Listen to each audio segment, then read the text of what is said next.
what are we supposed to do? Where are we supposed to go? How are we supposed to feel safe in our environment when it just got shot up? Giving an approximate number of 12 1-2 victims. It's obviously tentative this time. We do have multiple criticals. When I went to bed last night, I didn't know that I would be on the side of the road talking on camera about people that I care about. This is one of the safest and best places to live, and we're supported by many, many people in the community. At least 2 heroic people inside the club confronted and fought with the suspect, and were able to stop the suspect from continuing to kill and harm others. We owe them a great debt of thanks. Breaking news on Denver 7 News at 5. Heartbreak and heroism in Colorado Springs. 5 people killed and 25 more injured after a gunman goes on a rampage in a popular LGBTQ nightclub. The night that ended in tragedy was supposed to celebrate trans lives and remember those lost to violence. Now, many more names join that list. We begin with breaking news. ABC News has confirmed the name of one of the 5 victims that were fatally shot. This is Daniel Davis Aston, who was working as a bartender at the club. Denver 7 is going in depth tonight, leaving no part of yet another tragic attack on our LGBTQ+ community uncovered. We have team coverage with reporters spread out all across Colorado Springs right now. Yeah, and let's start with what we know. Police aren't ready to call this a bias-motivated crime, but the shooting happened at a bar well known to be a haven for the LGBTQ+ community. And today, November 20th, is the Transgender Day of Remembrance, an annual event specifically to honor the memory of transgender people who were killed by acts of anti-trans violence.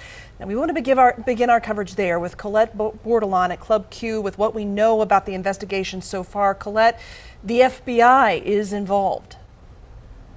Investigators say they'll be working tirelessly to get justice for the victims and everyone who loves them.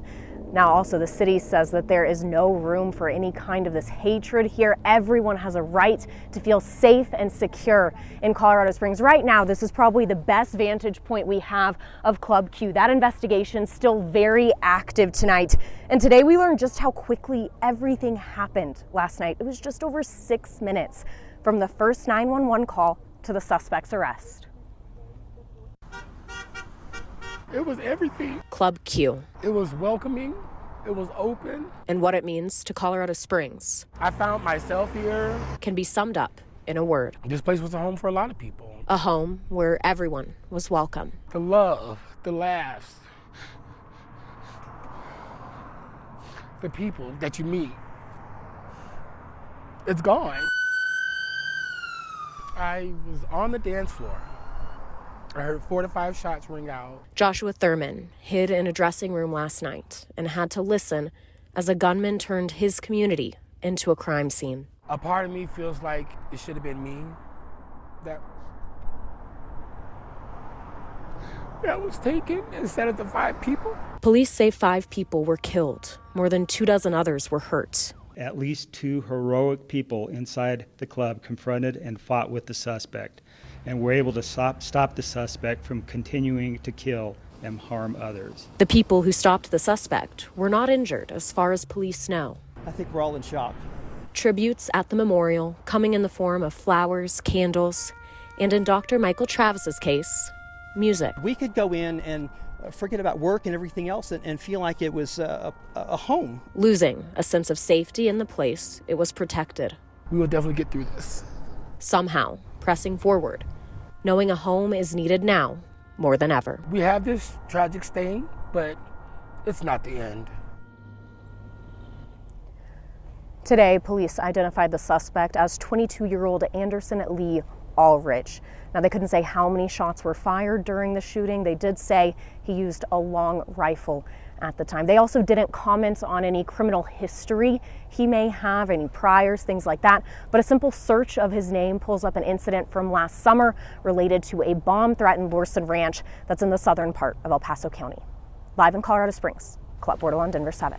Just so unbelievably devastating, Colette. Thank you. And we're just starting to hear about the victims. Again, 5 killed, 25 injured. Now, police have not identified any of those people, but friends and relatives are starting to. So let's bring in Denver 7's Christian Lopez. Christian, what have you learned? We are learning from friends of the victims that at least 2 of them were bartenders. We are standing across the street from the parking lot to the bar. You can see how many community members are out here paying their respects. It is truly heartbreaking. And we spoke to loved ones of the victims who are still processing this tragedy. Unapologetic. This is who I am, and you can adjust or not. That's the kind of a person he was. He was a very strong and proud. That's how Greg Charter will remember his good friend, Daniel Davis Aston. It's just devastating to know that he too passed because of this event. Aston is the first victim identified in the Club Q shooting. He was working as a bartender. To know that one person can just take that away is devastating. It's terrifying. It's terrifying to know that it truly can happen anywhere. Greg, a former DJ at the club, describes it as a safe haven for the LGBTQ+ community. Family and home, and that's what it means to us. Another man who didn't want to be identified, mourning the loss of a friend who was also bartending that night. He was friendly, loving. Everybody knew him. He got along with everybody. He was the resident bartender, so everybody knew him. Everybody loved him, and he loved everybody. A community in mourning, supporting one another in time of tragedy. And we are not naming that second bartender out of respect for family members who may not be notified. If you'd like to help the victims' families, we do have those links on our website, denver7.com. We're live in Colorado Springs this evening. I'm Christian. All right, thank you so much, Christian. As we start to find out more about these victims and who they were, the community response to the shooting has been massive. A planned vigil earlier had so many people show up, organizers needed to add a second vigil. Denver 7's Brandon Richard was there and continues our team coverage. Hey, Brandon. Hey there, yeah, that community support was almost immediate. You know, this morning I spoke with the deacon of a nearby church who walked over to the crime scene because he wanted just to pray for the victims and their families. And the community support continued to build throughout the day, so much so that organizers of a community vigil at this church here behind me had to add a second service just to accommodate everyone who wanted to attend. An outpouring of support in Colorado Springs. Hundreds of mourners showing up to a community vigil Sunday to pay their respects to the victims of the Club Q nightclub shooting and to comfort each other. While investigators have yet to talk about a motive, community members who spoke at the vigil say it was clearly inspired by hate. Speakers like Carolyn Cathy recounting how far the local LGBTQ+ community has come. We shall not be moved. Some speakers struck a more defiant tone, laying the blame at the feet of those who promote hate speech. To those folks out there, and I'm talking to those folks who continue to have anti-LGBTQ rhetoric, we see you and we will not allow this to happen anymore. Leah Janae performed at Club Q Saturday night and lost friends in the shooting. The community support she has seen gives her a sense of hope. Colorado Springs isn't that big when it comes to being out there and standing up for the stuff that's right. So this time around, for it to be changed and a lot of people to be showing their support, standing up, saying what they need to feel, it is really just an honor. We also found the community support in simple acts of kindness, like Ann Grantham's mom hugs. Mom hugs always feel good. Doesn't matter how old we are, it doesn't matter. Mom hugs are mom hugs. And everyone could certainly use a mom hug on a day like today. Ann also told me that her children lived through a school shooting back in Ohio, so she knows the kind of pain a community feels after something like this, and she knows how difficult it is to heal. We're live in Colorado Springs tonight. Brandon Richard, Denver 7. Brandon, thank you so much. And we wanted to map out exactly where the club is for you. It's that red dot on your screen in Northeast Colorado Springs in a shopping center along North Academy Boulevard. Now, last night, Club Q was hosting a drag show and dance party and had planned an all-ages brunch event that was supposed to start this morning at 11 o'clock. Overnight, the club posted this on Facebook saying, quote, Club Q is devastated by the senseless attack on our community. Our prayers and thoughts are with all the victims and their families and friends. We thank the quick reactions of heroic customers that subdued the gunman and ended this hate attack. Now, the president and other political leaders have been sounding off about this shooting. President Biden said, quote, places that are supposed to be safe spaces of acceptance and celebration should never be turned into places of terror and violence.